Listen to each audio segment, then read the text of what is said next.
Fourth part में हमने देखा कि विलो किसी से हर बार कॉल में बात करती थी। क्या वो राइटर था या कोई और, चलिए जानते हैं। फिर दिखाया जाता है कि विवेक को एसआई रमन बोलता है कि अगर हमारे नसीब में केस को सॉल्व करना ही होता तो हो जाता, लेकिन नसीब में है ही नहीं, इसलिए नहीं हो पाया। विवेक बोलता है ठीक बोल रहे हो, लेकिन किसी ने सबूत को नज़रअंदाज कर दिया है शायद। एसआई रमन बोलता है यह क्या बोल रहे हैं सर। विवेक बोलता है टेंशन यह है कि एसपी के ऑर्डर के बिना वो तीनों भाई से पूछताछ कैसे कर पाएंगे। एसआई रमन बोलता है कोई तो है जो उन लोगों को सपोर्ट कर रहा है, लेकिन उन्होंने कुछ तो किया है, पता चल जाए तो फिर आगे बढ़ सकते हैं। फिर देखते हैं संतोष ड्रिंक लेकर आता है किसी से मिलने। फिर कुमार बोलता है वो आ गए।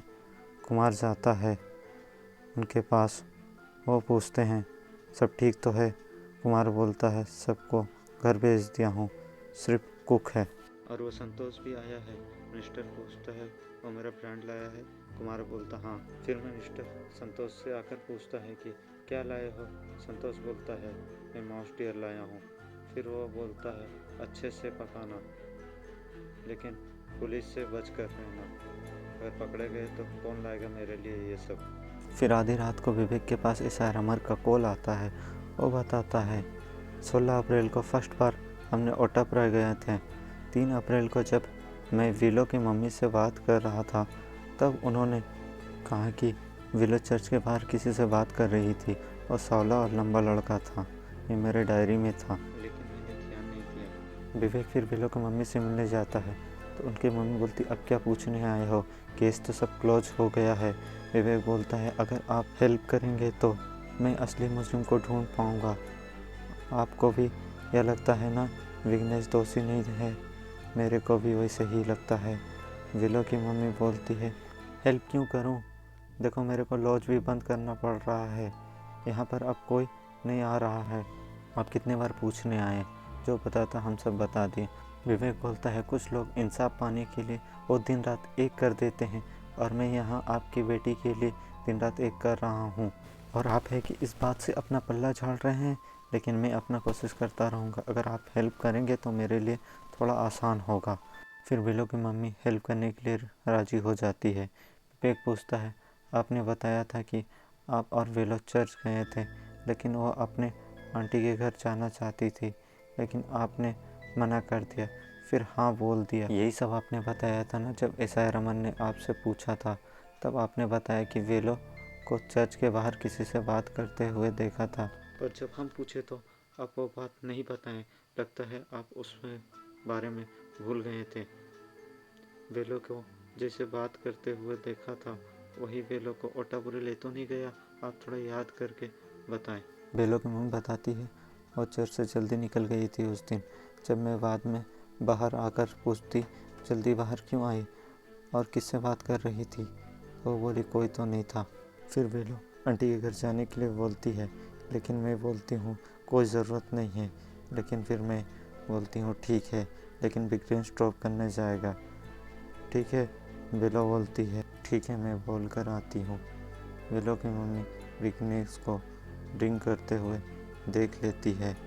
फिर वेलो से जाकर पूछती है तुमने विघ्नेश को ड्रॉप करने के लिए बोला था, वो अभी तक ड्रिंक कर रहा है।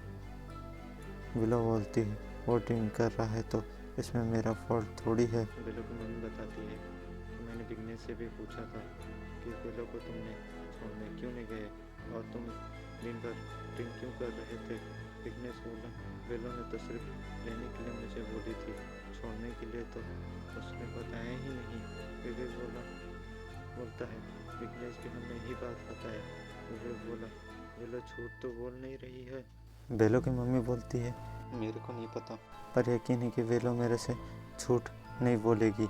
विवेक बोलता है जब आपने वेलो को चर्च के बारे बात करते हुए देखा था उस टाइम भी वेलो बोली कि कोई नहीं था, इसी तरह से ये भी झूठ था। फिर उसकी मम्मी बोलती है मेरे को लगा किसी से बात की होगी। कभी कभी हमें ऐसा भी लग जाता है कि हमने किसी को देखा है, लेकिन पता नहीं वो सब होता है या नहीं। ये हमारा वहम भी होता है। बेलो सच ही बोलती होगी, लेकिन हर बार किसी से कॉल में बात करते रहती है। एक दिन कॉल आया तो बोले की सेबेस्टियन का कॉल है। विवेक फिर एक बुक से की सेबेस्टियन का नंबर देता है, जो कि वो की सेबेस्टियन का नहीं रहता, उसका असिस्टेंट का रहता है। फिर एलेक्स कॉल करके बोलता है, मैं आर्ट्स कॉलेज से बोल रहा हूँ, हम कॉलेज में फंक्शन के लिए की सेबेस्टियन को इनवाइट करना चाहते हैं, उनका नंबर मिलेगा। नंबर मिलने के बाद विवेक एलेक्स को बोलता है ये नंबर का पूरा कॉल डिटेल्स निकालो। फिर एलेक्स चले जाता है कॉल डिटेल निकालने के लिए। फिर विवेक एलेक्स को बुलाकर बताता है वेलो का मर्डर हुआ था 12 मार्च को, लेकिन उससे पहले की सेबेस्टियन पहली बार लॉज में रहने आया था, सिर्फ 3 मंथ के लिए। उनका एज भी 55 साल का था, लेकिन लॉज में जाने के बाद लॉज के लैंडलाइन में बहुत बार कॉल किया, हर बार 20 से 25 मिनट तक बात होता था। एलेक्स बोलता कुछ तो बात है।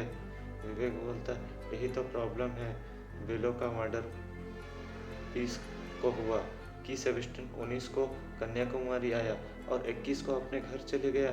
लेकिन हैरानी वाली बात यह है, ठीक उसी दिन 2:30 बजे वेलो घर से निकली और उसका 5 मिनट पहले किसका कॉल आया था पता है? वो की सेबेस्टियन का कॉल था। एलेक्स आने के बाद बाहर से वेलो को कॉल किया होगा, फिर वेलो कभी वापस नहीं आई।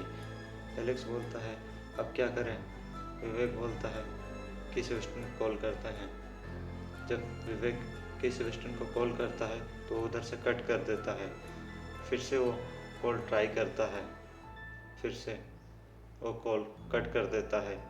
फिर से विवेक और एक बार ट्राई करने की कोशिश करता है कि वो हर बार कट क्यों कर रहा। फिर जब दोबारा विवेक कॉल करता है तो की सेबेस्टियन मोबाइल स्विच ऑफ कर देता है। फिर विवेक और एलेक्स कोयम्बतूर जाते हैं की सेबेस्टियन से मिलने के लिए। फिर रास्ते में ही विवेक के पास कॉल आता है की सेबेस्टियन का। वो बताता है मैं कन्याकुमारी थाने में हूँ। विवेक फिर कन्याकुमारी के पुलिस स्टेशन में आ जाता है। विवेक को की सेबेस्टियन बोलता है जब तुम कॉल कर रहे थे तब मैं ट्रेन में था, वहाँ पर सिग्नल नहीं मिल रहा था, इसलिए कॉल रिसीव नहीं किया। तुमने फ़ोन क्यों किया था? विवेक पूछता है आप कन्याकुमारी में क्या कर रहे हैं? की सेबेस्टियन बोलता है तुम विघ्नेश को दोषी बताकर केस क्लोज कर दिया, वेलो को इंसाफ मिलना ज़रूरी है, आज मैं खुद वही तुम्हें बताने आया हूँ। विवेक बोलता है बेलो आपकी फैमिली मेम्बर नहीं थी, ना ही फ्रेंड थी। की सेबेस्टियन बोलता है तुम पूछ रहे हो मेरे को चिंता क्यों है? देखो तुम्हारे लिए वेलो एक विक्टिम है जिसका तुम केस देख रहे हो, तुम ना उसको कभी पूछते, वो तो एक कविता की तरह थी। उसके फादर नहीं थे, मेरी बेटी नहीं थी, हम दोनों का रिश्ता से परे था, खून के रिश्ता से परे है। विवेक पूछता है क्या आप पुट्टापराय गए थे? वो मना कर देता। विवेक फिर बोलता है मैं केस के चलते आपको कॉल किया था, क्योंकि जहाँ तक पब्लिक का सवाल यह है केस बंद हो चुका है, लेकिन मैं अभी केस के जड़ तक जाना चाहता हूँ और जिस सवाल का जवाब आप ढूंढ रहे हैं मैं भी वही ढूंढ रहा हूँ। बेलो का कातिल जो भी हो, उसे कातिल को जो भी बचाने का कोशिश करेगा उसे छोड़ूंगा नहीं मैं। क्योंकि सेबेस्टियन बेलो की मम्मी से आकर मिलता। बेलो का मौत का खबर सुनकर मेरे को उभरने में टाइम लग गया, पर बेलो मेरी बेटी की तरह कदर करती थी, कितना प्यारी लड़की थी। वो पता नहीं तुम जानती थी या नहीं, वो हर बार मेरे को कॉल करती थी। मेरी वाइफ बोलती थी तुम उसे घर पर रहने के लिए क्यों नहीं बुलाते हो, लेकिन बेलो तुमसे पूछने में डरती थी। बेलो की मम्मी बोलती है वो आपके बारे बात करती थी, लेकिन हम दोनों आपस में बात शेयर नहीं कर पाते थे।